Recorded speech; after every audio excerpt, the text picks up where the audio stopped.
संध्या बचपन से ही पढ़ाई लिखाई में कमजोर थी। रंग उसका सावला था। नाक नक्शा भी बाकी लड़कियों की तुलना में इतना खास न था। ऊपर से भगवान ने दांतों की बनावट भी टेढ़ी मेढ़ी दी थी। जब संध्या छोटी थी तो बचपन में स्कूल के बच्चे चिढ़ाते। बड़ी हुई तो गली मोहल्ले के लोग उसे देखकर मुंह फेर लिया करते। कोई भी उसका दोस्त बनने के लिए तैयार न था। उसके रिश्तेदार भी कुछ खास उसे भाव दिया ना करते। बस एक उसकी माँ ही थी जिसे उसकी सूरत या लुक से कोई फर्क नहीं पड़ता। माँ संध्या से और संध्या माँ से बेहद प्यार करते। दुनिया भर की आलोचनाओं को सहने की शक्ति थी माँ संध्या के लिए। जब कोई उसे डफर बोल देता या जब कोई उसे बदसूरत बोल देता, जब संध्या को शादी के लिए देखने आए लोग उसे बिना पसंद किए लौट जाते, यहाँ तक कि जब खुद के पापा ही उसे मनहूस बोल देते, तब माँ ही तो थी जो उसे समझाती कि लोगों के बोलने से क्या होता है, तू तो मेरी प्यारी बेटी है। भगवान के किए इतने सारे अन्यायों के बावजूद संध्या जीना सीख गई थी। वह खुश रहना सीख गई थी। जो भी गिने चुने लोग उससे बातें करते उन्हें चुटकुले सुनाकर हंसाया करती और खुद भी ठहाके लगाकर हंसा करती। इसके अलावा एक और बहुत बड़ी खूबी थी संध्या की उसे खाना बनाने में बहुत मजा आता था। और न सिर्फ खाना बनाने में मजा आता था, उसका बनाया खाना खाकर लोगों को जो स्वाद आता था वह उनको तृप्त कर जाता था। और यह उसने अपने आप तो नहीं आया था। दुनिया के ठुकराए जाने के बाद उसने अपना सारा समय खाने की रेसिपीज की किताबें, रेडियो शोज और टीवी चैनल्स को समर्पित कर दिए थे। संध्या की तारीफ तो कोई भी नहीं करता, लेकिन उसके हाथों के बने खाने की तारीफ वह हर व्यक्ति करता जो उसे चखता।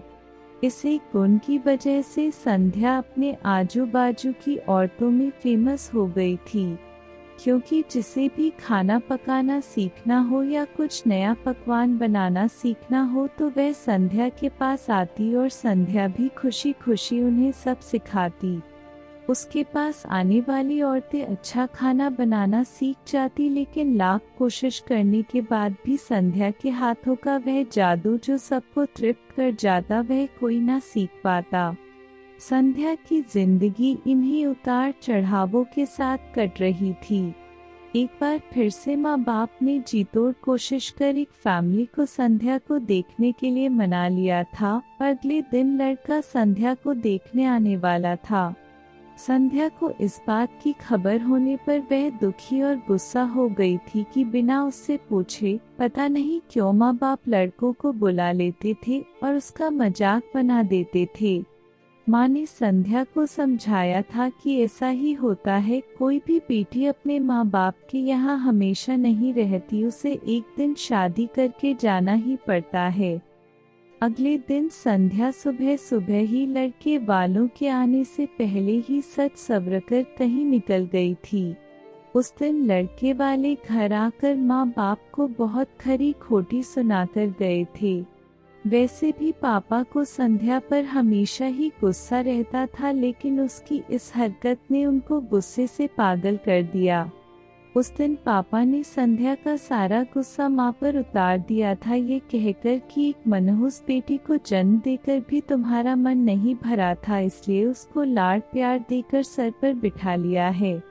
हमेशा अपनी बेटी के बारे में गलत बोलने वालों से नाराज रहने वाली माँ आज खुद संध्या से नाराज हो गई थी और वह अब संध्या के घर वापस आने की बेसब्री से राह देख रही थी ताकि अपना गुस्सा उस पर उतार सके। सूरज ढलने से पहले संध्या घर लौट आई थी। उसके चेहरे पर एक अजीब सी खुशी थी। हाथों में एक चेक था और एक सर्टिफिकेट भी। संध्या माँ से कुछ कहना चाहती थी, लेकिन इससे पहले कि संध्या अपने मुंह से एक भी शब्द कह पाती, माँ ने उसे खरी खोटी सुनाना शुरू कर दिया। गुस्से में माँ बोलते बोलते इतना कुछ बोल गई कि को संध्या ने कभी सपने में भी नहीं सोचा था।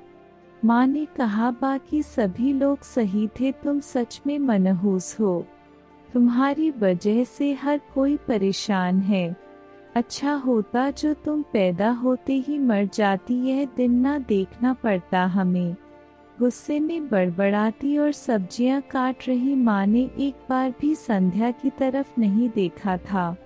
संध्या माँ की बातें किसी पत्थर की मूर्त की तरह सुन रही थी। पत्थर की ऐसी मूर्त जिसके शरीर में तो जान ना हो, लेकिन आंखों से आंसुओं की धारा बह रही हो। संध्या ने माँ से पूछा, माँ क्या सच में तुम भी चाहती हो कि मैं मर जाऊं? क्या इतनी बुरी हूँ मैं माँ? अभी भी गुस्सा सर पर सवार होने की वजह से माँ ने कह दिया हाँ। बिना एक पल भी सोचे संध्या ने सीधा अपने कमरे में जाकर कमरा अंदर से बंद कर लिया था। 1-2 मिनट बाद गुस्सा थोड़ा शांत होने पर माँ को अपनी गलती का एहसास हुआ तो संध्या के रूम के तरफ गई। उन्हें पता चला कि संध्या ने रूम को अंदर से बंद कर लिया है। गुस्से में कुछ कर ना ले इसलिए माँ ने तुरंत पापा को इस बात की खबर दी। दोनों ने काफी दरवाजा खोलने की कोशिश की, लेकिन जब नाकामयाब रहे तो दरवाजा तोड़ दिया। अपने स्कार्फ से फांसी का फंदा तैयार कर संध्या पंखे से लटक रही थी। ज्यादा वक्त नहीं हुआ था, वह सिर्फ बेहोश हुई थी। माँ पापा ने तुरंत उसे पंखे से अलग किया और बेड पर लेटाया। पापा ने तुरंत डॉक्टर को फोन किया। तब माँ का ध्यान बेहोश पड़ी संध्या के हाथ में पकड़ी एक चिट्ठी और पास ही में पड़े 5 लाख के चेक और 5 स्टार होटल में शेफ की नौकरी के लिए कॉन्फर्मेशन लेटर पर पड़ी, जो संध्या अपने साथ लाई थी। माँ और पापा ने वह चिट्ठी खोलकर पढ़ी जो उसने अभी अभी लिखी थी। चिट्ठी कुछ इस प्रकार थी, मम्मी और पापा, मैं जानती हूँ मेरे जन्म से लेकर आज के दिन तक मैंने ऐसा कुछ भी नहीं किया है जिस पर आप गर्व कर सके, लेकिन मैं आपको बताना चाहती थी कि आज मैं खाना पकाने के नेशनल लेवल कंपटीशन को जीत चुकी हूँ और यह 5 लाख का चेक मुझे प्रथम स्थान पर आने के लिए मिला था। जजीज को मेरा खाना इतना पसंद आया था कि उन्होंने मुझे एक बहुत बड़े होटल में बतौर मास्टर शेफ की नौकरी के लिए कंफर्मेशन लेटर ही दे दिया था। पूरी दुनिया मेरे खिलाफ है, मुझे इस बात का कभी भी फर्क पड़ा ही नहीं था। ना ही बाबूजी की कड़वी बातें मैंने अपने दिल पर ली थी, क्योंकि मैं जानती थी बाहर से सख्त दिखते मेरे बाबूजी अंदर से तो मुझे प्यार ही करते थे। प्यार ना करते होते तो बिना मांगे मुझे कपड़े, मिठाइयाँ, पटाखे ये सब ना ला कर देते। माँ के प्यार को कोई क्या बयां कर सकता है।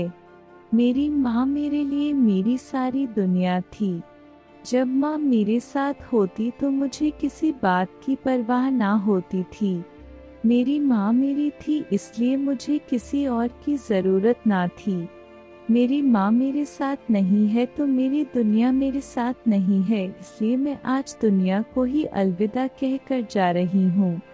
मैं जानती हूँ आपने कभी ना कभी भगवान से यह दुआ जरूर मांगी होगी कि अगले जन्म में मेरे जैसे औलाद ना मिलेगी। मैं हमेशा ये प्रार्थना करती थी कि अगले जन्म में तो क्या मेरे हर जन्म में मुझे आप जैसे ही माता पिता मिले, और आज भी यही प्रार्थना करके उसी भगवान के पास जा रही हूँ। चिट्ठी पढ़ते पढ़ते माँ और पापा सर से पाँव तक पछतावे में डूब गए थे और बेहोश पड़ी संध्या के सर पर हाथ फेरते हुए फूट फूट कर रो रहे थे। अगर ये वीडियो थोड़ी सी भी अच्छी लगे तो प्लीज वीडियो को लाइक कीजिए और चैनल को सब्सक्राइब कर दीजिए। Thank you.